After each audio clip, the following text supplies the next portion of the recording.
আপনারা জানেন আমার পিতা শহীদ মাওলানা মতিউর রহমান নিজামী আপনাদের অত্যন্ত কাছের লোক ছিলেন, আপনাদের প্রিয় ভাজন ছিলেন। তিনি এই মাটিতেই শুয়ে আছেন। আল্লাহ তাআলা তাকে যেন শহীদ হিসাবে কবুল করে নেন।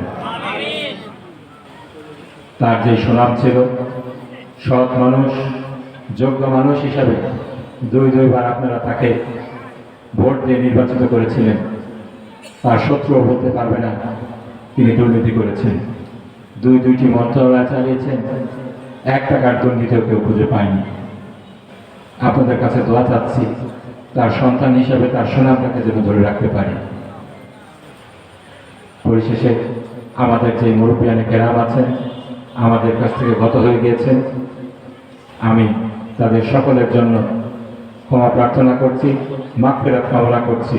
আল্লাহ তাআলা তাদের সকলকে যেন মাফ করে দেন, তাদের কবরগুলোকে জান্নাতের টুকরা বানিয়ে দেন। পরিশেষে আমাদের সকলের জন্য, দেশের জন্য, দশের জন্য মঙ্গল কামনা করে সকলের বালা মুসিবত আল্লাহ তাআলা দূর করে দিন, এই কামনা করে, এই দোয়া করে আমার বক্তব্য শেষ করছি। ওয়া আখিরু দাওয়ানা আলহামদুলিল্লাহি রাব্বিল আলামিন। আসসালামু আলাইকুম ওয়া রাহমাতুল্লাহি ওয়া বারাকাতুহু। ধন্যবাদ।